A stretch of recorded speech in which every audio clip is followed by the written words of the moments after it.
بلغ العلا بكماله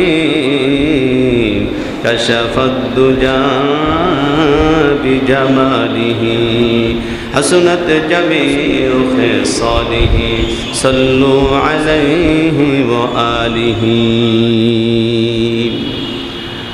الحمد لله মহান আল্লাহ রব্বুল আলামিনের আলিশান দরবারে অগণিত অসংখ্য শুকরিয়া যে আল্লাহ রব্বুল আলামিন তার মহান এক হুকুম মাগরিবের নামাজ বা জামাত আদায়ের পরে একটি বরকতপূর্ণ মজলিসে ধারাবাহিক তাফসীরুল কোরআন মজলিস আমাদেরকে বসার তৌফিকটুকু দিয়েছেন। এজন্য একমাত্র সেই মহান রব্বুল আলামিনকে সন্তুষ্ট করার লক্ষ্যে হৃদয়ের সবটুকু ভালোবাসা আবেগ উজাড় করে দিয়ে উচ্চ কণ্ঠে আওয়াজ দিয়ে বলছি আলহামদুলিল্লাহ রব্বানা লাকাল হামদ حمدا كثيرا طيبا مباركا فيه يا ربي لك الحمد كما ينبغي لجلال وجهك وعظيم سلطانك। সুপ্রিয় উপস্থিতি, আমাদের গত সপ্তাহে আলোচনা শেষ হয়েছে সূরাতুল ফাতিহা। দীর্ঘ 3 মাস ব্যাপী আমরা সূরাতুল ফাতিহা নিয়ে কথা বলেছি, আমরা শুনেছি। আজকে কোরআনুল কারীমের ভিতরে সর্বমোট 114টি সূরার ভিতরে 2 নম্বর সূরার প্রারম্ভিক সর্বপ্রথম আয়াতটি এবং 2 নম্বর আয়াত, 2টি আয়াত তেলাওয়াত করেছি। আজকে সূরাতুল বাকারা নিয়ে শুরু থেকে ইনশাআল্লাহ আলোচনা, সংক্ষিপ্ত পরিসরে ইনশাআল্লাহ আলোচনা হবে। আজকের তেলাওয়াতকৃত আয়াতের শাব্দিক তর্জমাটা আগে আমরা শুনি। প্রথম আয়াতটি আলিফ লাম মিম, এর অর্থটা কি? মুহাদ্দিসিন ইকরাম, মুফাসসির ইকরাম লেখেন ওয়াল্লাহু আ'লামু বিমুরাদিহি বিযালিক।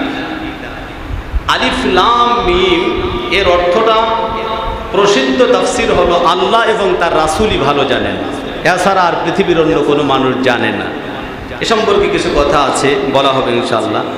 যালিকাল কিতাবু লা রাইবা ফি হুদাল লিল মুত্তাকিন, এটা ওই কিতাব লা রাইবা ফি, যার ভিতরে কোনো সন্দেহের অবকাশ নেই। হুদাল লিল মুত্তাকিন, যে কিতাবটি মুত্তাকিনদের জন্য পথ প্রদর্শক, মুত্তাকিনদের জন্য হিদায়াত। কথা বলেন ঠিক কিনা?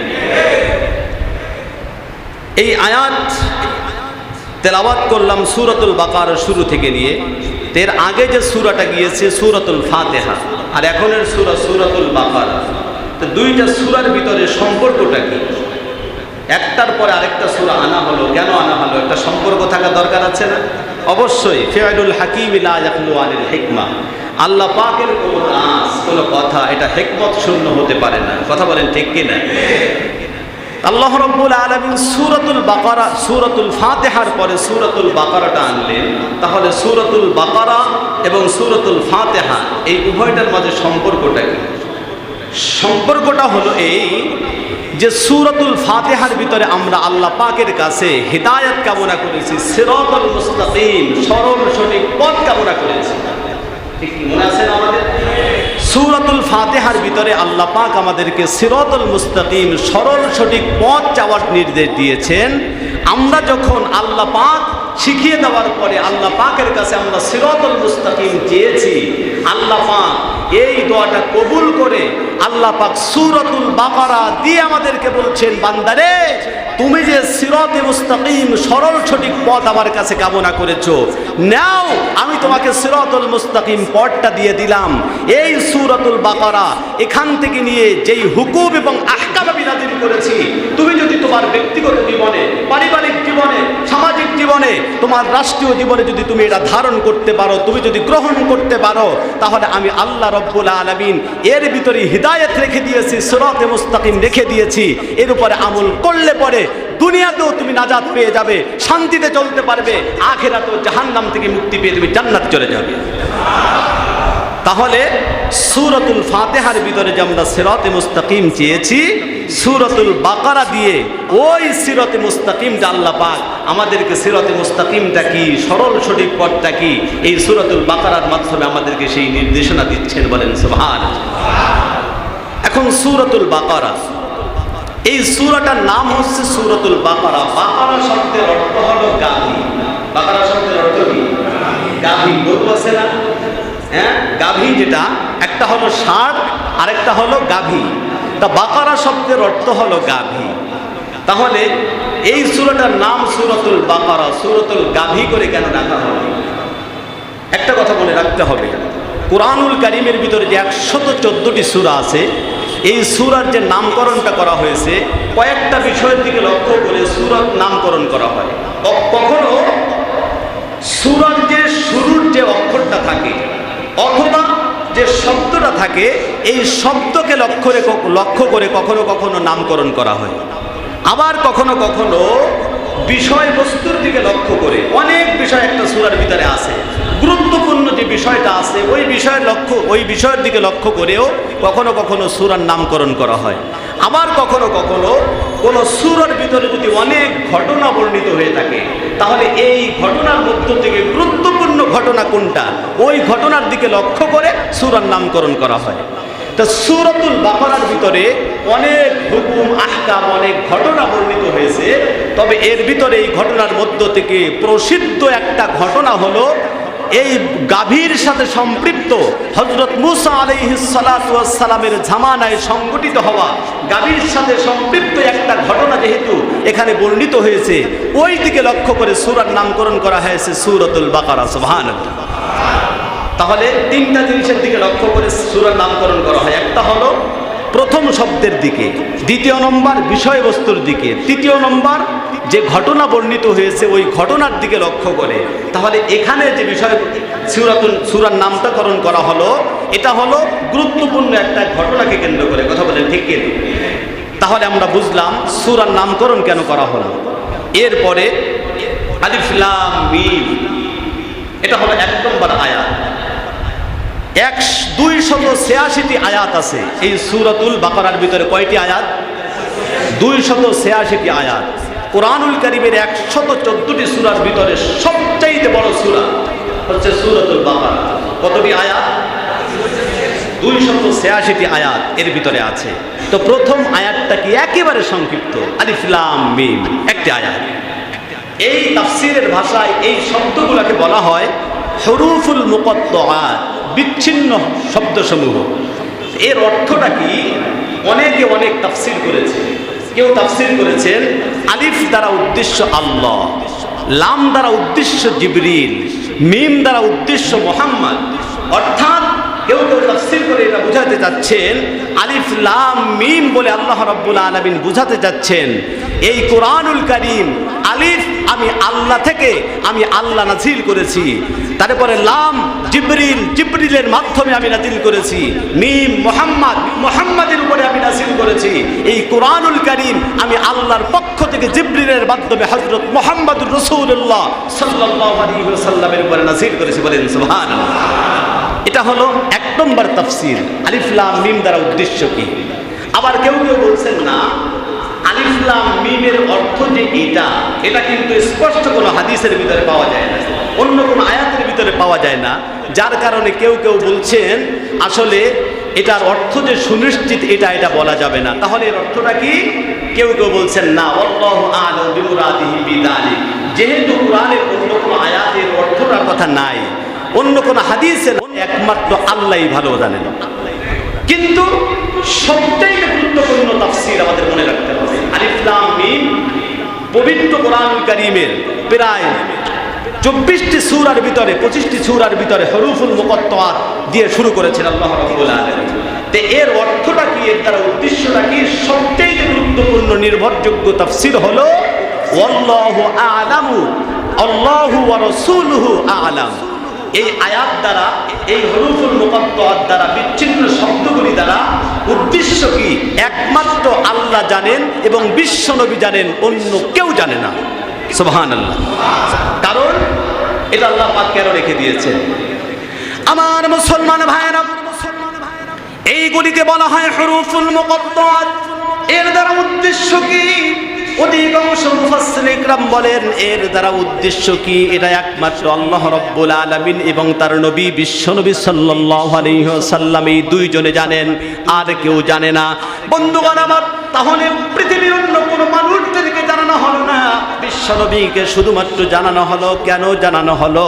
কারণ আমরা সবাই জানি আল্লাহ রাব্বুল আলামিনকে পৃথিবীর সবাই ভালোবাসে, বিশেষ করে সমস্ত নবীরা আল্লাহকে ভালোবাসে। কথা বলেন ঠিক কিনা? সমস্ত নবীরা হচ্ছে আশিক, আমার আল্লাহ হচ্ছেন মাশুক।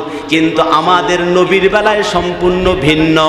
আল্লাহ রাব্বুল আলামিন তিনি হচ্ছেন আশিক, আমাদের নবী মুহাম্মদুর রাসূলুল্লাহ তিনি হচ্ছেন মাশুক। বলেন সুবহানাল্লাহ। বন্ধুগণ আমার, সুতরাং যেহেতু আল্লাহর প্রিয় ব্যক্তি, আল্লাহর বন্ধু, আল্লাহর হাবিব হচ্ছেন বিশ্বনবী মুহাম্মদুর রাসূলুল্লাহ সাল্লাল্লাহু আলাইহি ওয়াসাল্লাম, এটা হচ্ছে আশিক এবং মাশুকের কাজ, এটা হচ্ছে প্রেমিক প্রেমিকের কাজ। সুতরাং যদি কুরআনুল কারীমের সব কিছু যদি আমরা বুঝতে পারি, বান্দা আর বান্দিরা যদি বুঝে যায়, তাহলে প্রেমিক আর প্রেমিকা, দুই প্রেমিক, দুইজন ভালোবাসার মানুষের ভিতরে কিছু গোপন তথ্য লাগে, গোপন কিছু বিষয় লাগে, ইঙ্গিত লাগে, যেই ইঙ্গিতের মাধ্যমে হাজার হাজার মানুষের সামনে ইঙ্গিতে ভালোবাসার মানুষ, এক ভালোবাসার মানুষ আরেক ভালোবাসার মানুষের সামনে কথা বলবে, দুনিয়ার অন্য কেউ ঠিকভাবে না, বুঝতে পারবে না। আমরা তো দেখি দুনিয়াতে যারা একজন আরেকজনকে ভালোবাসে, প্রেমিক একটা ছেলে একটা মেয়েকে ভালোবাসে, প্রেমিক প্রেমিকা, তাদের ভিতরে কিছু গোপন ইঙ্গিত থাকে, কিছু ইশারা থাকে। হ্যাঁ, যদি আমি অনেক মানুষের ভিতরে থাকি, তাহলে আমাকে যদি এইভাবে করে ইশারা দেয়, বুঝবা যে আমি তোমাকে ডাকছি, তুমি চলে আসবে। অথবা যদি আমি এমন কোনো শব্দ করি যেই শব্দ আমি অন্য কেউ বুঝবে না, তুমি একমাত্র বুঝবা, ওই শব্দ করার সাথে সাথে বুঝবা আমি তোমার প্রেমিক, তোমাকে ডাকতেছি, তুমি তাড়াতাড়ি চলে আসো। আছে না এরকম? আছে। যারা প্রেম করে তারা যুবকরা ভালো বুঝবে আর কি। তো এখন দুনিয়ার মানুষ যদি এইগুলো পারে, কিছু ইঙ্গিতমূলক শব্দ যদি মানুষের ভিতরে থাকতে পারে, তাহলে আল্লাহ রাব্বুল আলামিন তিনি বিশ্ব নবীকে খুশি করার জন্য এমন কিছু নাই যেটা করেন নাই। আল্লাহর নবী কিসে খুশি হবেন, আল্লাহ পাক তাই করেছেন। সুতরাং আল্লাহ পাক পবিত্র কোরআনুল কারীমে নাজিল করে দিয়া এমন কিছু আয়াত রেখে দিয়েছেন, এমন কিছু শব্দ রেখে দিয়েছেন, দুনিয়ার অন্য কোন মানুষকে জানান নাই। আল্লাহ পাক বিশ্ব নবীকে জানিয়ে ইঙ্গিত দিয়ে, এই ইঙ্গিত দিয়ে আল্লাহ রাব্বুল আলামিন বিশ্ব নবীকে ডেকেছেন, বুঝে বিভিন্ন কথা বলেছেন, দুনিয়ার অন্য কোন মানুষ জানে না, আল্লাহর নবী আর আল্লাহই জানতেন। বলেন সুবহানাল্লাহ। সুতরাং হুরুফুল মুকাত্তাআতের অর্থ একমাত্র কারা জানেন? কয়জন জানেন? দুইজন জানেন। একজন কে? আরেকজন বিশ্বনবী মুহাম্মদ রাসূলুল্লাহ সাল্লাল্লাহু আলাইহি ওয়াসাল্লাম। তাহলে হুরুফুল মুকাত্তাআত যেহেতু এই ব্যাপারটা আমরা জানি না, আল্লাহ এবং তার রাসূল জানেন, সুতরাং এখানেই অফ করে রাখতে হবে।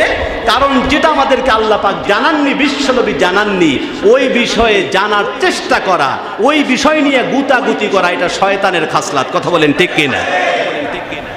দ্বিতীয় নম্বর আয়াত, যালিকাল কিতাবু লা রাইবা ফীহি হুদাল লিল মুত্তাকিন। এটা ওই কিতাব আছে। কোরআনের ভিতরে কোনো সন্দেহ আছে? আসলে আমি আপনাদের কাছে জিজ্ঞেস করতে চাই, আল্লাহ পাক যে আরবি ভাষা নাজিল করেছেন, আরবি ভাষা নিকটে বোঝানোর জন্য এক শব্দ, দূরে বোঝানোর জন্য আরেক শব্দ। নিকটে বোঝানোর জন্য বলা হয় হাদা, হাজিহি, দূরবর্তী বিষয় বোঝানোর জন্য বলা হয় যালিকা, তিলকা, এই সমস্ত শব্দ ব্যবহার করা হয়। তাহলে এই কোরআনুল কারীম এটা কি আমাদের থেকে অনেক দূরে নাকি আমাদের কাছে? কথাটা প্রশ্নটা বুঝতে হবে, কিন্তু গুরুত্বপূর্ণ একটা বিষয় এখানে নিহিত আছে। এই পবিত্র কোরআনুল কারীম এটা কি আমাদের নিকটে নাকি অনেক দূরে? আমাদের কাছে না? আমাদের কাছে। তাহলে এই কোরআনকে বোঝানোর জন্য আল্লাহ রাব্বুল আলামিন তো কাছে যে সমস্ত শব্দ বোঝায় এমন কোনো শব্দ ব্যবহার করা উচিত ছিল। কথা বলেন না কেন? তাহলে হয়তো হাজা ব্যবহার করবেন, অন্যথায় হাজিহি ব্যবহার করবেন, তা হাজা ব্যবহার করা উচিত ছিল। কিন্তু আল্লাহ রাব্বুল আলামিন কাছে বোঝানোর এই শব্দ ব্যবহার না করে যালিকা, যার দ্বারা অনেক দূরে বোঝায়, ওই শব্দ ব্যবহার করে আল্লাহ রাব্বুল আলামিন বলছেন এটা ওই কিতাব যেই কিতাবের ভিতরে কোনো সন্দেহ নেই।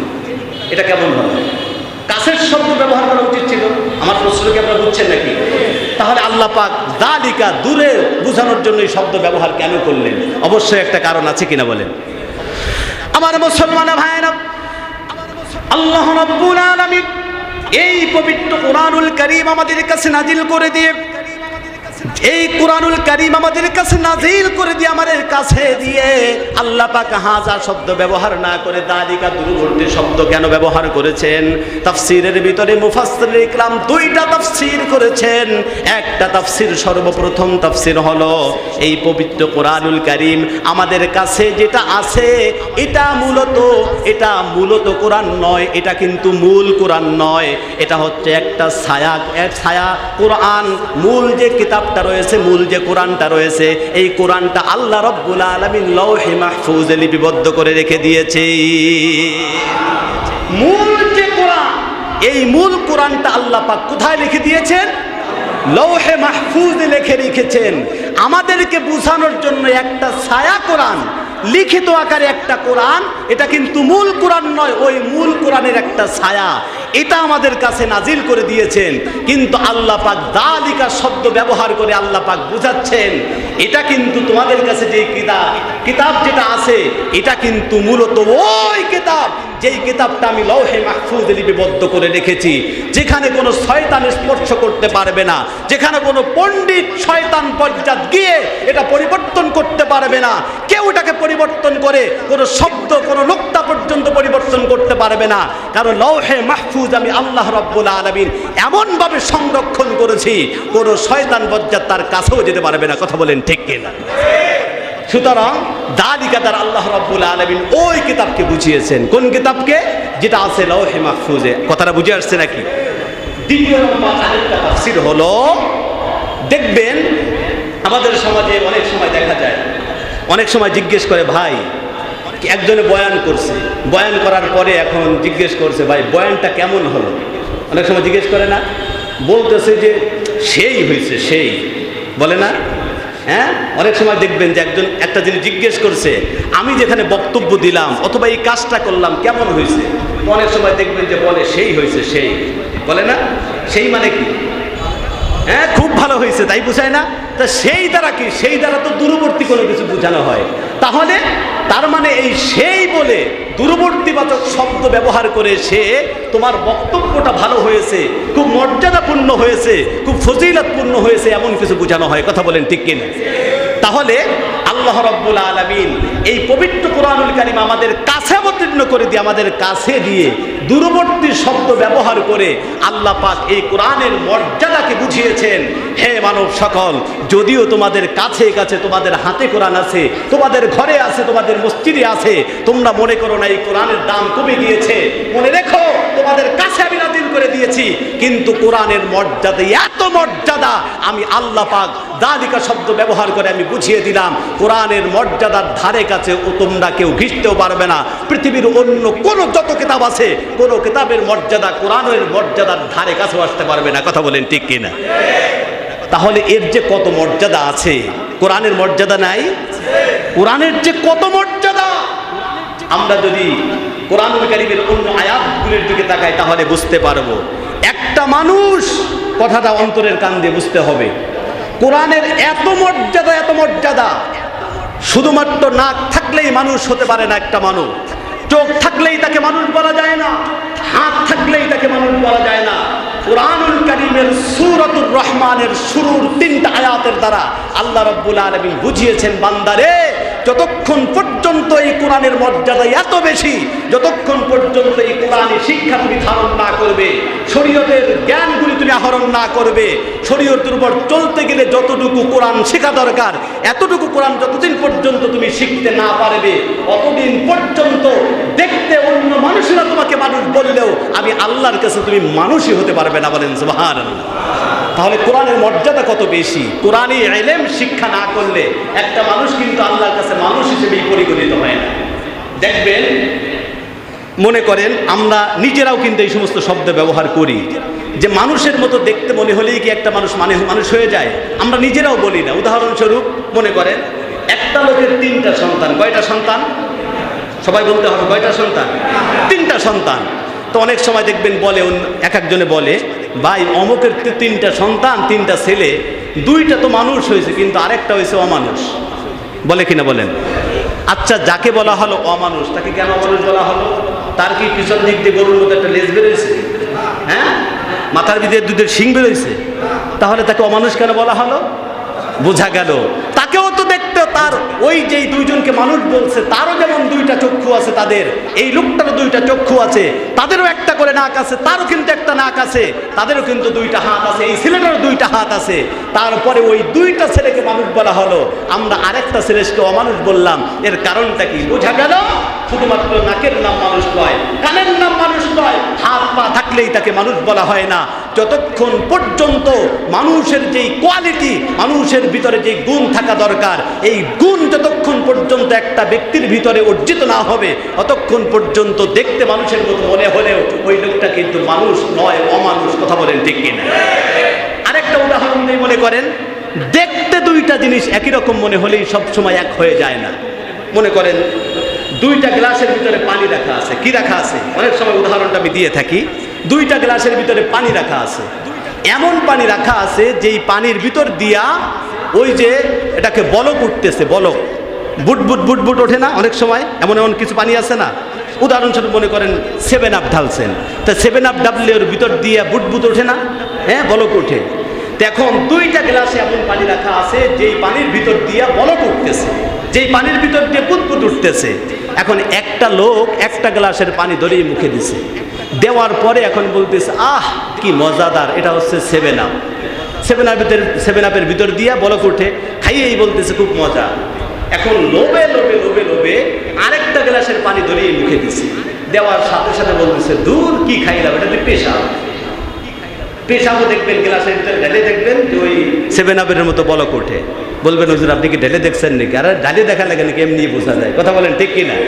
তাহলে এই লোকটা পেশাবটাকে 7 আপ মনে করেছে, কারণ 7 আপের মতো দেখতে মনে হয়েছে। এখন পেশাবটাকে 7 আপ হয়ে গেছে। কথা বলেন না, 7 আপ হয়েছে? হয় নাই। আরেকটা ঘটনা অনেক সময় আমি বলে থাকি, ওই ময়মনসিংহের একটা কাহিনী অনেক সময় বলি না? ময়মনসিংহের একটা কাহিনী আপনাদের মনে আছে কিনা? তো একটা লোক সকালবেলায়, আমি যেই জিনিসটা বুঝাইতে চাচ্ছি, 2টা জিনিস দেখতে একই রকম মনে হলেই কিন্তু সবসময় এক হয় না, এটা বুঝাইতে চাচ্ছি। একটা লোক সকালবেলায় মর্নিং ওয়াক করতেছে, দৌড়াদৌড়ি করতেছে। তো এখন দৌড়াইতে দৌড়াইতে সকালবেলায় খুব ক্ষুধা লেগে গেছে। এখন মনে মনে বলতেছে, আজকে যেই ক্ষুধা লাগছে, বাড়িতে যে বউরে বলবো নাস্তা পানি যা বানাইছি সব নিয়ে আজকে সব খাবার করে ফেলবো, মনে মনে বলতেছে আর কি। তা কিছু দূর যাওয়ার পরে এখন দেখতেছে নদীর পাশে একটা বাটার নান, একটা পেঁচানো পেঁচানো থাকে না বাটার নান, যারা খাইছেন তারা জানেন। তে বাটার নান পড়ে আছে। লোকটা বলতেছে, আমি মনে মনে বললাম বাড়ি যেয়ে বউরে এই কথা বলবো, আল্লাহ তো শুনে ফেলাইছে, যাক আল্লাহরই কাম, আল্লাহ দয়া করছে, হয়তো কেউ ওখান থেকে রুটি নিয়ে যাচ্ছিল, পড়ে গেছে, তো খাইয়া ফেলি। তখন পাইয়ে গেছে, আল্লাহ ব্যবস্থা করছে, খাইয়া ফেলি। তো এখন রুটিটা খাইতে যে কি সমস্যার সম্মুখীন হয়েছে, রুটিটা খাইতে যাইয়া তার ভাষায় বলতেছি, সে বলতেছে নদীর ফাড়ো গেছিলাম। অর্থ কি?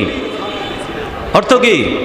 নদীর পাড়ে গিয়েছিল, তার ভাষায় বলতেছে নদীর ফাড়ো গেছিলাম, রুটি একখান দেখছিলাম, হাদ্দা দেহি নরম, মুহিদা দেহি গরম, থু আল্লাহ থু, কোন সুয়ারে আজ্ঞাত হয়েছে রুটির লাহান গু।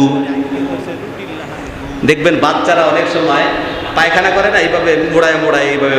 এখন আমি যে বিষয়টা বুঝাইতে চাই, এই লোকটা পায়খানাটাকে দেখতে তার কাছে মনে হয়েছে বাটার নান, তাই বলে কি পায়খানাটা বাটার নান হয়ে গেছে? আমার মুসলমান ভাইরা, সুতরাং মানুষের মতো দেখতে মনে হলে কিন্তু মানুষ হয়ে যায় না। ঠিক তেমনি ভাবে আল্লাহ রাব্বুল আলামিন পবিত্র কোরআনুল কারীম অবতীর্ণ করে দিয়ে এই পবিত্র কোরআনুল কারীমের ভিতরে এমন পাওয়ার রেখে দিয়েছেন, এমন সম্মান রেখে দিয়েছেন, কোরআনুল কারীমের এমন মর্যাদা দিয়েছেন। একটা মানুষ পৃথিবীর বুকে আসার পরে তার হাত পা মুখ সব কিছু থাকার পরে তার ভিতরে যদি কোরআনী ইলম যদি না থাকে, তাহলে ওই লোকটা যত দুনিয়ার যত ডিগ্রি অর্জন করুক না কেন, আপনারা কষ্ট পান আর যাই করেন, আল্লাহর কোরআনের কথা আমাকে বলতে হবে। দুনিয়ার সব ডিগ্রি অর্জন করেছে কিন্তু পবিত্র কোরআনুল কারীমের ইলম তার ভিতরে নাই, শরীয়তের কিছু ওই লোকটা জানে না, তাহলে ওই লোকটা আল্লাহ রাব্বুল আলামিনের কাছে মানুষ নয়, আল্লাহ রাব্বুল আলামিনের কাছে অমানুষ হিসেবে পরিগণিত হবে। কথা বলেন ঠিক কিনা? সুতরাং আল্লাহ রাব্বুল আলামিন যালিকা বলে কোরআনের মর্যাদার দিকে তিনি ইঙ্গিত করেছেন। ও আমার বান্দা, আমার বান্দি, দুনিয়ার সমস্ত দিক দিয়ে তুমি অর্জন করেছো, কিন্তু যেই কিতাবের মর্যাদা আমি আকাশচুম্বী করে দিয়েছি, এই কিতাবের গুণ কি তুমি অর্জন করেছো? এই বিষয়টা আল্লাহ রাব্বুল আলামিন যালিকা শব্দের দ্বারা বুঝালেন। এরপরে আল্লাহ পাক বলেন যালিকাল কিতাবু লা রাইবা ফি, এটা এমন একটা কিতাব যেই কিতাবের ভিতরে কোনো সন্দেহ নেই। আপনারা বলুন, পবিত্র কোরআনুল কারীমের ভিতরে কোনো সন্দেহ আছে? আরো জোরে বলতে হবে, সন্দেহ আছে? কেন কাফের মুশরিকরা কি সন্দেহ করে নাই? করে নাই? তাহলে আল্লাহ পাক বলছেন পবিত্র কোরআনুল কারীমের ভিতরে কোনো সন্দেহ নেই, অথচ লক্ষ কোটি কোটি কাফের মুশরিক তারা কোরআনের ভিতরে সন্দেহ করে বসে আছে কিনা বলেন? তাহলে আল্লাহ পাকের কথা, এর ভিতরে আল্লাহ পাকের কথা কেমন যেন মনে হচ্ছে, কথা বলেন ঠিক কি? এই কথাটা বুঝতে হবে আমাদের। আসলে একটা জিনিসের ভিতরে সন্দেহ আসে দুইটা কারণে। কয়টা কারণে? আমার কথাটা বুঝতেছেন? কোনো একটা জিনিসের ভিতরে সন্দেহ সৃষ্টি হয় কয়টা কারণে? দুইটা কারণে সন্দেহ সৃষ্টি হয়। একটা কারণ হলো এমন কিছু আলামত থাকে, এমন কিছু আলামত যে আলামত বোঝা যায়, যেই নিদর্শন বলে দেয় এর ভিতরে কোনো সন্দেহ আছে। হ্যাঁ, একটা লোক যদি এসে বলে যে আহারে আমি হচ্ছি কোটি কোটি টাকার মালিক, আল্লাহ পাক আমাকে মনে করেন 100 কোটি টাকার মালিক বানাইছে। একটা লোক এসে বলতেছে যে আমি হচ্ছি পুরো বাংলাদেশের প্রেসিডেন্ট, যদি এসে বলে, এখন সে যে বললো আমি প্রেসিডেন্ট, এই প্রেসিডেন্ট মনে করেন আমি এসে যদি আপনাদের কাছে বলি আমি হচ্ছি বাংলাদেশের প্রেসিডেন্ট, আপনারা কি বিশ্বাস করবেন? সন্দেহ সৃষ্টি হবে কিনা আপনাদের? কারণ কি, আপনি একজন মৌলবী মানুষ, মৌলবী মানুষের কাজ হলো ওই নামাজ পড়াবে আর ওয়াজ করবে আর এই মানে তসবিহ তাহলিল করবে, এটা হচ্ছে হুজুরের কাজ। তো হুজুররা কি প্রেসিডেন্ট হতে পারে নাকি? একটা সন্দেহ, আমাদের দেশীয় ভাষায় দেশীয় সন্দেহ বলতেছি, এটা সন্দেহ করে বসে আসবো। কারণ আমি টুপি মাথায় দেওয়ার কারণে, আর বর্তমান মিডিয়ার যুগ, কে প্রেসিডেন্ট কে প্রধানমন্ত্রী আমরা দেখতে দেখতে আমাদের মুখস্থ হয়ে গেছে। এখন হুজুর আপনি এসে বলবেন আমি প্রধানমন্ত্রী, আমি এসে বলবেন যে আমি প্রেসিডেন্ট, সাথে সাথে আমরা বিশ্বাস করবো আপনি এটা মনে করেছেন, কথা বলেন ঠিক কিনা? তাহলে সন্দেহের এখানে কারণ আছে, কারণ থাকার কারণে দেখা যায় অনেক সময় সন্দেহ সৃষ্টি হয়। আরেকটা সন্দেহের কারণ হলো মনে করেন জ্ঞানের কমতি, জানার কমতি থাকার কারণে একটা বিষয় আপনি জানেনই না, তাহলে ওই বিষয়ে তো আপনার সন্দেহ লাগবেই, কারণ আপনি জানেন না। তাহলে সন্দেহ সৃষ্টি হয় দুইটা কারণে। একটা কারণ হলো সন্দেহের কোনো কারণ ওখানে বিদ্যমান আছে, আরেকটা কারণ হলো যে জ্ঞানের কমতি থাকার কারণে অনেক সময় কি হয়, সন্দেহ সৃষ্টি হয়। তাহলে পবিত্র কোরআনুল কারীমের ভিতরে কাফের মুশরিকরা যে সন্দেহ করেছে, এটা পবিত্র কোরআনুল কারীমের ভিতরে কোনো সন্দেহের কারণ নাই। কাফের মুশরিকরা যে সন্দেহ করেছে এটা তাদের নির্বুদ্ধিতার কারণে, এটা তাদের জ্ঞানের কমতি থাকার কারণে, নির্বোধ হওয়ার কারণে, জাহেল হওয়ার কারণে কাফের মুশরিকরা কোরআনুল কারীমের ভিতরে সন্দেহ করেছে, কথা বলেন ঠিক কিনা? বাস্তবে পবিত্র কোরআনুল কারীমের ভিতরে কোনো সন্দেহ নেই, এমন কোনো কারণ নাই যেটা দেখলে পরে এই কারণের দিকে তাকালে পরে পবিত্র কোরআনুল কারীমের ভিতরে সন্দেহ সৃষ্টি হয়, এমন কোনো কারণ নাই। কিন্তু কাফের মুশরিকরা সন্দেহ করে কেন? কারণ তারা তো জাহেল, তারা তো মূর্খ, তারা তো বোঝে না, জ্ঞানের অভাব, যার কারণে তারা পবিত্র কোরআনুল কারীমের ভিতরে সন্দেহ করেছে, কথা বলেন ঠিক কিনা? আমার মুসলমান ভাইয়েরা, কাফের মুশরিকেরা যে জ্ঞানের কমতি থাকার কারণে তারা সন্দেহ করেছে, এর বহু প্রমাণ রয়েছে। যেমন আল্লাহ রাব্বুল আলামিন যখন এই পবিত্র কোরআনুল কারীম অবতীর্ণ করে দিয়েছেন, পবিত্র কোরআনুল কারীম অবতীর্ণ করে দেওয়ার পরে কাফের মুশরিকেরা যখন বলেছে, হে মুহাম্মদ তুমি এই কোরআনকে রচনা করেছো, তুমি এটাকে বানিয়েছো, আল্লাহ এই কোরআনকে পাঠান নাই, তুমি পূর্ববর্তী কিতাবগুলি দেখে এগুলিকে তুমি লিপিবদ্ধ করেছো, এই সমস্ত কথা যখন বলতে শুরু করে দিয়েছে, তখন আল্লাহ রাব্বুল আলামিন এক এক করে কাফের মুশরিক যারা ছিল, ওই সময় আরবি ভাষার পণ্ডিত ছিল, কিন্তু তাদেরকে আল্লাহ রাব্বুল আলামিন একবার নয়, দুইবার নয়, চারবার তাদেরকে চ্যালেঞ্জ করেছেন। তোমরা যদি বলো পবিত্র কোরআনুল কারীম আমার নবী বানিয়েছেন, তাহলে পবিত্র কোরআনুল কারীমের ভিতরে একটু কোরআন তোমরা এনে দেখাও তো। যেমন আল্লাহ রাব্বুল আলামিন কেমন ভাবে চ্যালেঞ্জ করেন শুনুন।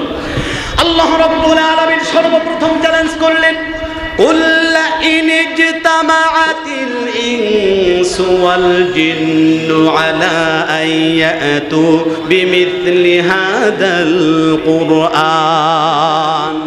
আল্লাহ রাব্বুল আলামিন বললেন, তোমরা যদি সন্দেহ করো আমার নবী এই পবিত্র কোরআনুল কারীম রচনা করেছে, নিজেই বানিয়েছে, নিজেই লিপিবদ্ধ করেছে, তাহলে তোমরা সবাই মিলে তোমাদের গোষ্ঠী যারা আছে, যাদেরকে তোমরা অনুসরণ করো, তোমাদের মাবুদ যারা আছে তাদেরকে সহ যদি পারো, তাহলে পবিত্র কোরআনুল কারীমের মতো একটা কোরআন তোমরা আনয়ন করে দেখাও। তারা কি পেরেছে? আরো জোরে বলতে হবে, পেরেছে? পারে নাই বন্ধুগণ আমার। পুরো পবিত্র কোরআনুল কারীমের ভিতরে কোরআন আনয়ন করতে পারে নাই। দ্বিতীয় নম্বর আল্লাহ রাব্বুল আলামিন তাদেরকে চ্যালেঞ্জ করেছেন, আম ইয়াকুলুনা ইফতারাহু কুল ফাতু বিআশরি সুওয়ারিন মিথলিহি। পবিত্র কোরআনুল কারীমের পূর্ণ কোরআন তো তোমরা আনয়ন করতে পারলে না, তাহলে তোমরা যদি পারো তাহলে 10টি সূরা তোমরা আনয়ন করে দেখাও। পবিত্র কোরআনুল কারীমের ভিতরে তো 114টি সূরা রয়েছে, পুরো 114টি সূরা তো তোমরা আনয়ন করতে পারলে না, পারলে 10টা সূরা তোমরা আনয়ন করে দেখাও। আমার বন্ধুগণ, কাফের মুশরিকরা সবাই মিলে চেষ্টা করেছে, কিন্তু তারা পারে নাই।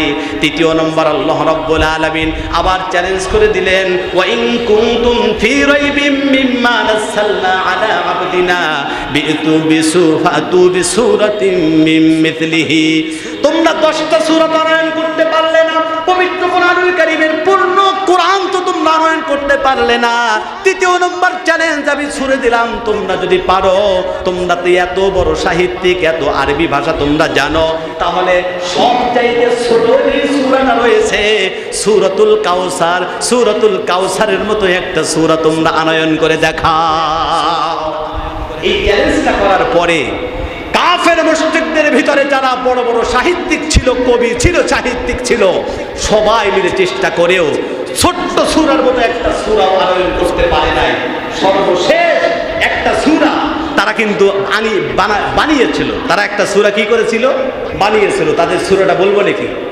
তারা ওরে বাবা চেষ্টা সাধনা করে, কবি সাহিত্যিক সবাই কয়েক মাস ধরে চেষ্টা করে একটা সূরা বানিয়েছে, যেই সূরাটা হলো আল ফিলু মাল ফিল ওয়ামা আদরাকা মাল ফিল জামবুহু কলিল খুরদুহু তাওয়িল। সূরা বানাইছে। এখন এর তরজমাটা কি শুনেন। তরজমাটা হলো, অনুবাদটা হলো আল ফিলু মাল ফিল, হাতি হাতি কি জানো, জামবুহু কলিল খুরদুহু তাওয়িল, তার লেজটা হচ্ছে ছোট আর সুরটা হচ্ছে অনেক লম্বা। এখন এই সূরা বানানোর পরে কোরআনুল কারীমের আরেকটা সূরার সামনে যখন এটা রাখছে, এখন পবিত্র কোরআনুল কারীমের সূরার যে অর্থগুলা, অর্থের দিকে তাকাইয়া, তাদের সূরার অর্থের দিকে তাকাইয়া তারা নিজেই বলতেছে, দূর এতদিন পর্যন্ত কি ছাতা বানাইলাম। নিজেরাই স্বীকার করছে এই বিষয়টা। শেষ পর্যন্ত তারা তো একটা সূরা আনয়ন করতে পারলো না। শেষ পর্যন্ত 4র্থ নম্বর লক্ষ্য করে দেখুন কি কোরআনটা আমরা পেয়েছি। আমরা তো কোরআনের মর্যাদা বুঝি না, আমরা কোরআন নিজেরা শেখার চেষ্টা করি না, সন্তানদেরকে শেখানোর চেষ্টা করি না, অথচ কেমন কোরআনটা নিয়ে আল্লাহ পাক আমাদেরকে দিয়েছেন। আমার মুসলমান ভাইয়েরা, তৃতীয় নম্বর সর্বশেষ সূরা, ছোট্ট একটা সূরাও যখন তারা আনয়ন করতে পারল না, তখন আল্লাহ রাব্বুল আলামিন বিশ্ব নবী জনাবে মুহাম্মদুর রাসূলুল্লাহ সাল্লাল্লাহু আলাইহি ওয়াসাল্লামকে বললেন, ওগো আমার মাহবুব, ওগো আমার নবী, ওগো আমার মাহবুব, তাহলে তারা তো সবচাইতে কনিষ্ঠ সূরা, ছোট্ট সূরাও আনয়ন করতে পারলো না, বানাতে পারলো না, তাহলে ছোট্ট সূরা সূরাতুল কাউসারের প্রথম 2টা আয়াত আপনি কাবা শরীফের উপরে লিখে দেন, তাদেরকে বলেন তোমরা যদি পারো, ছোট্ট সূরাও তো বানাইতে পারলা না, এখন ছোট্ট সূরার একটা আয়াত অন্তত তোমরা বানিয়ে আমাকে দেখাও। রাসূল কারীম সাল্লাল্লাহু আলাইহি ওয়াসাল্লাম আল্লাহ রাব্বুল আলামিনের আদেশে সূরাতুল কাউসারের প্রথম 2টা আয়াত তিনি লিখে দিয়েছেন, ইন্না আ'তাইনাকাল কাউসার ফাসাল্লি লিরাব্বিকা ওয়ানহার। এই 2টা আয়াত লিপিবদ্ধ করে দিয়ে আল্লাহর নবী বিশ্ব নবী কাফের মুশরিকদেরকে, ওই কবি সাহিত্যিকদের কাছে তাদেরকে চ্যালেঞ্জ ছুড়ে দিয়ে বললেন, আমার আল্লাহ বলেছেন এই ছোট্ট সূরার দুইটা আয়াত, ছোট্ট ছোট্ট দুইটা আয়াত আমি লিপিবদ্ধ করে দিলাম। যদি তোমরা বাপের বেটা হয়ে থাকো, যদি পারো, তাহলে এই আয়াতের সাথে মিশায়া এমন আর ছোট্ট একটা আয়াত তোমরা যদি পারো একটু বানায়া দেখা। বন্ধুগণ আমার, এই চ্যালেঞ্জটা যখন আল্লাহর নবী করলেন, করার সাথে সাথে এই কাফের মুশরিকদের ভিতরে সবচেয়ে বড় যে সাহিত্যিক ছিল, যেই সাহিত্যিকের নাম হচ্ছে লাবিব ইবনে রবিয়া। লাবিব ইবনে রবিয়া সে ওই জায়গায় উপস্থিত ছিল না, অন্য একটা জায়গায় ছিল। আল্লাহর নবী এই সূরাটা লিপিবদ্ধ করে দেওয়ার সাথে সাথে, দুইটা আয়াত লিপিবদ্ধ করে দেওয়ার সাথে সাথে কাফের মুশরিকরা দৌড় দিয়ে চলে গেছে ওই লাবিব ইবনে রবিয়ার কাছে, যে বলতেছে, ওরে লাবিব, তোমরা, আমরা তোমাকে বড় সাহিত্যিক মনে করি, সবচাইতে আরব কান্ট্রির ভিতরে বড় সাহিত্যিক তোমাকে মনে করি, কবি মনে করি। ও লাবিব, এই মুহাম্মদ কতবার চ্যালেঞ্জ করলো, পবিত্র কোরআনুল কারীমের মতো কোরআন তো আমরা দেখাতে পারলাম না, 10টা সূরাও দেখাতে পারলাম না, ছোট্ট একটা সূরাও দেখাতে পারলাম না। ও লাবিব ইবনে রবিয়া, মুহাম্মদ আজকে কেমন একটা কাজ করেছে জানোনি? সবচাইতে ছোট সূরার দুইটা আয়াত লিপিবদ্ধ করে দিয়ে এখন চ্যালেঞ্জ ছুড়ে দিয়েছে, এখন নাকি আমরা ছোট্ট সূরার একটা আয়াত নাকি বানিয়ে দেখাতে পারবো না। ও নবী, তাহলে কি আমাদের তোমরা কি শেষ হয়ে গেলাম? আমরা কি মুহাম্মাদের কাছে কি আমরা পরাস্ত হয়ে যাব নাকি? মুহাম্মাদের কাছে কি আমাদের মাথা নত তাহলে করতে হবে? ও নবী, এবার যদি তুমি না পারো, যদি একটা আয়াত যদি না বানিয়ে দেখাতে পারো, তাহলে কাফের মুশরিক যারা আছে একজনও কিন্তু আমাদের দলে থাকবে না, সবাই কিন্তু মুহাম্মাদের দলে চলে যাবে। তাড়াতাড়ি করে ছোট্ট আয়াত, একটা আয়াত হলেও কিন্তু তুমি বানিয়ে দেখা। বন্ধুগণ আমার, লাবিব ইবনে রবিয়া বলতেছে, তোমরা এত ঘাবড়িও না, লাবিব এখনো জীবিত আছে, আমার মতো সাহিত্যিক তোমাদের মতো আছে, তোমাদের কিসের চিন্তা, কিসের চিন্তা? হ্যাঁ, যদিও পুরা কোরআন পারি নাই, 10টা সূরা পারি নাই, একটা সূরাও যদিও পারি নাই, কিন্তু লাবিব এখনো মরে যায় নাই, একটা সূরার অংশ বিশেষ অবশ্যই অবশ্যই তোমাদের লাবিব বানিয়ে দেখাবে। তাহলে দেখাও। দেখি মুহাম্মদ কি আয়াত লিখে দিয়েছে, চলো দেখি। তখন লাবিব ইবনে রবিয়া ঘাড় মোটা করে আসছে, আসার পরে এখন বাইতুল্লাহর উপরে লেখা, সে দেখতেছে, ইন্না আতাইনা কাল কাউসার ফাসাল্লি লিরাব্বিকা ওয়ানহার। সমস্ত আরব কান্ট্রির সমস্ত মানুষ তারা হাঁ করে তাকিয়ে আছে। আরব কান্ট্রির সবচাইতে বড় সাহিত্যিক, সবচাইতে বড় কবি এবার এসেছে, মুহাম্মদকে পরাস্ত করবে। মুহাম্মদ চ্যালেঞ্জ করেছে, মুহাম্মাদের উপরে বিজয় লাভ করে তারা মাথা উঁচু করে তারা স্লোগান দিবে, এই জন্য সবাই হাঁ করে তাকিয়ে আছে। লাবিব ইবনে রবিয়া এবার এসে বাইতুল্লাহর দিকে তাকিয়ে, দুইটা আয়াতের দিকে তাকিয়ে বারবার দেখতেছে, একবার পিছনে আসে, একবার শেষে যায়, একবার পিছনে আসে, একবার শেষে যায়। যাইতে যাইতে অনেক সময় অতিবাহিত হয়ে গেল, ঘন্টা পার হয়ে যায়, লাবিবের মুখ থেকে কিছু বের হয় না, কয়েক ঘন্টা বের হয়ে যায়, লাবিবের মুখ থেকে কিছু বের হয় না।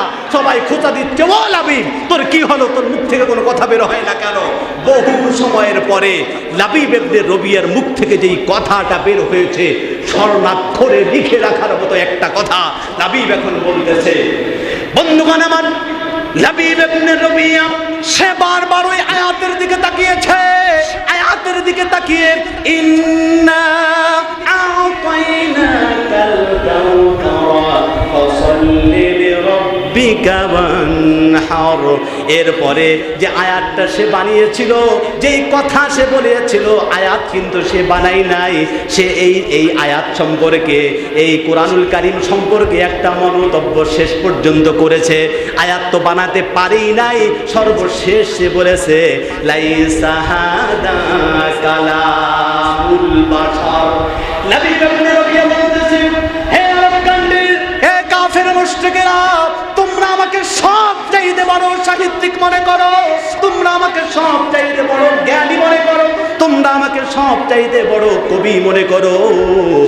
ও তোমরা ভালো করে শুনে রাখো, মুহাম্মদ আজকে যেই চ্যালেঞ্জটা করেছে, এতদিন পর্যন্ত আমি তো কিছু বানাইতে পারি নাই, আর কিছু বলিও নাই, বড় বড় কথা আমি বলেছি, কিন্তু আজকে আমি স্বীকার করতেছি লাইসা হাদা কালামুল বাশার, মুহাম্মদ সর্বশেষ যে আয়াত দুইটা লিখে দিয়েছে, ছোট্ট একটা আয়াত বানানোর জন্য বলতেছে, আমি লাবিব সবচেয়ে বড় সাহিত্যিক হয়ে বলতেছি, লাইসা হাদা কালামুল বাশার, এটা কোনো মানুষের রচিত কিতাব নয়, মানুষের লিখিত কোনো কিতাব নয়, মুহাম্মাদের রচিত কোনো কিতাব নয়।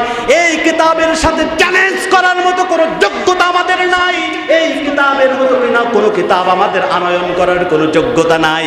আমি লাবিব, আমি স্বীকার করলাম, এমন কিতাব দুনিয়ার কোনো মানুষ লিপিবদ্ধ করে নাই।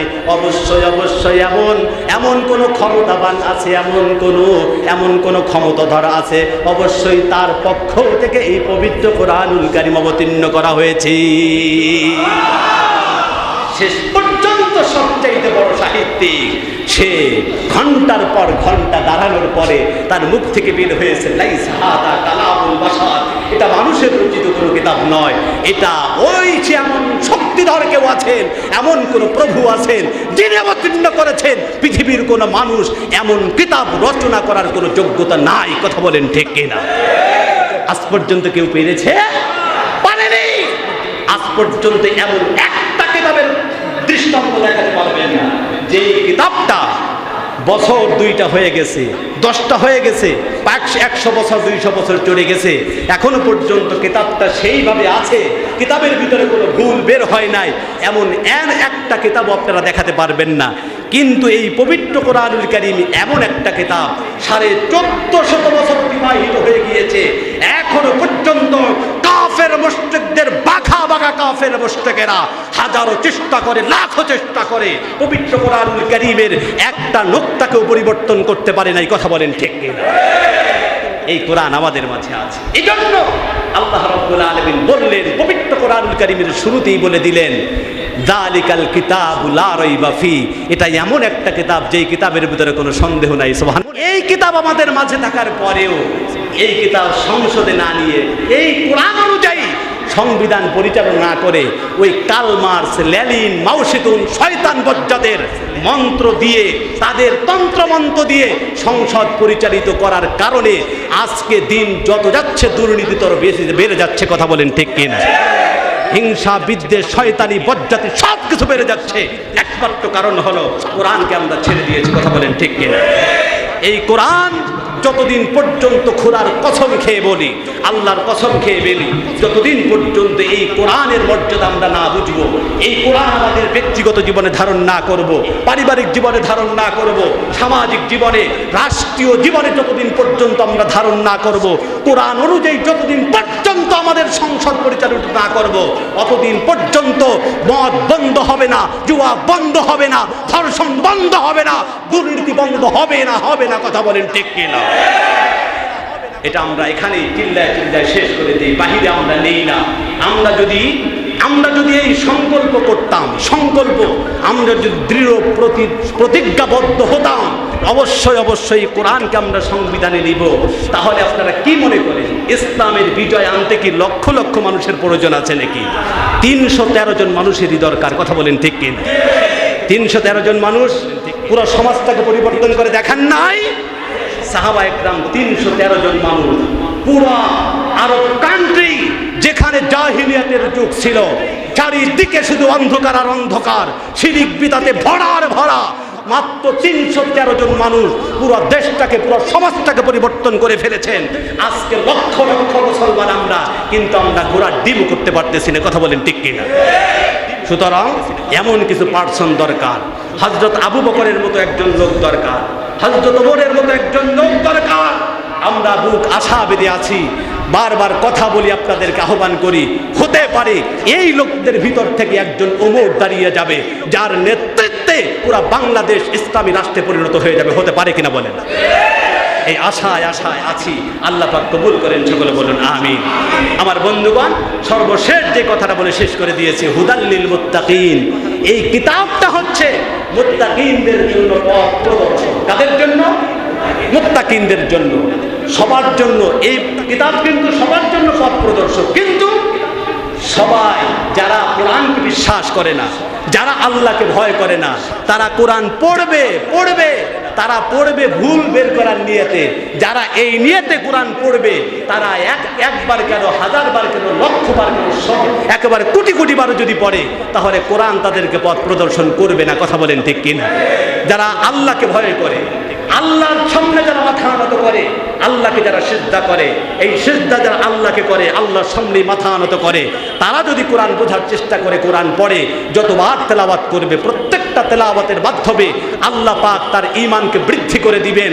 ঈমান বৃদ্ধি হওয়ার মাধ্যমে এই লোকটা হিদায়াত পেয়ে যাবে, এবং হিদায়াত পাওয়ারটা এমনভাবে পেয়ে যাবে কিয়ামতের দিন আল্লাহর জান্নাত তার জন্য ওয়াজিব হয়ে যাবে। বলেন সুবহানাল্লাহ। সুতরাং এই কোরআনের কথা আল্লাহ রাব্বুল আলামিন বললেন, কোরআনের ভিতরে কোনো সন্দেহ নেই। এই কোরআন একটা মানুষকে, মুত্তাকি মানুষকে পথ প্রদর্শন করে। এই কোরআন আমাদের জীবনে ধারণ করার দরকার আছে কিনা বলেন? আমরা নিজেরা কোরআন যদি পড়তে না পারি, তাহলে কোরআন শিখতে হবে কিনা? দুঃখ, এটা কিন্তু একটা আফসোসের কথা, এটা কিন্তু খুব লজ্জার কথা। হে মুসলমান, আল্লাহ পাক আমাদের কাছে পবিত্র কোরআনুল কারীম পাঠিয়ে দিলেন। পবিত্র কোরআনুল কারীমের তাফসীর তো দূরের কথা, তরজমা তো দূরের কথা, যদি আমি শুদ্ধ করে একটু তেলাওয়াত না করতে পারি, তাহলে আল্লাহর কাছে কোন মুখটা নিয়ে দাঁড়াবো? আল্লাহর সামনে কি বলে আমি জবাব দিব? কথা বলেন ঠিক কিনা? কোনো জবাব থাকবে? যারা আমরা পারি না এখনো পর্যন্ত, যদি চেষ্টা করা হয়, ওয়ালাকাদ ইয়াসসারনাল কুরআনা লিযিকরি ফাহাল মিন মুদ্দাকির, আল্লাহ পাক কোরআনকে সহজ করে দিয়েছেন। কেউ যদি আজম্বির কসম করে আমি কোরআন শিখবো, তাহলে হাজারো লক্ষ লক্ষ প্রমাণ আছে, একেবারে বুড়া খুনখুনা হয়ে গেছে, তারপর আজম্বির কসম করার কারণে পবিত্র কোরআনুল কারীম শুদ্ধ করে সে তেলাওয়াত করেছে। প্রমাণ নাই? আছে। তাহলে এক নম্বরে আমার শিখতে হবে, দ্বিতীয় নম্বর আমার সন্তানকে আমার শেখাতে হবে। কথা বলেন ঠিক কিনা? যদি সন্তানকে আমি না শিখিয়ে বলে যাই, তাহলে মনে রাখবেন, কথাটা স্বর্ণাক্ষরে লিখে রাখবেন, অন্তরের গভীরে কথাটা লিপিবদ্ধ করে রাখবেন। সন্তানকে যদি আপনি যত বড় ডাক্তার বানান না কেন, ইঞ্জিনিয়ার বানান না কেন, আমি এর বিরুদ্ধে কথা বলছি না, প্রফেসর বানাবেন এর বিরুদ্ধে আমি বলি না, ইঞ্জিনিয়ার বানাবেন এর বিরুদ্ধে আমি বলি না, ডাক্তার বানানোর বিপক্ষে কথা বলছি না, কিন্তু আমি এতটুকু বলতে চাচ্ছি, ডাক্তার, ইঞ্জিনিয়ার, প্রফেসর বানানোর আগে আপনি কোরআনে ইলম, যতটুকু ইলম শিক্ষা দিলে পরে আপনার সন্তানটা দ্বীনের উপরে শুদ্ধভাবে চলতে পারবে, ঠিকভাবে চলতে পারবে। সর্বপ্রথম এতটুকু কোরআনে শিক্ষা দেওয়া আপনার উপরেও ফরজ, আপনার সন্তানের উপরে শিক্ষা অর্জন করা ফরজ। কথা বলেন ঠিক কিনা? এটাই আমি বলতে চাচ্ছি। যদি না দেন, মনে রাখবেন, এই সন্তান যার জন্য আপনি মাথার গাম পায়ে ফেলে পুরো জীবনটা আপনি শেষ করে দিয়েছেন, এই সন্তান কিয়ামতের দিন আপনার আর আমার জাহান্নামে যাওয়ার কারণ হবে। বলেন নাউজুবিল্লাহ। আল্লাহ পাক আমাদের সকলকে বোঝার এবং আমল করার তৌফিক দান করেন। সকলে বলুন আমিন। আল্লাহ, দুরূদ শরীফ পড়ে। আল্লাহ।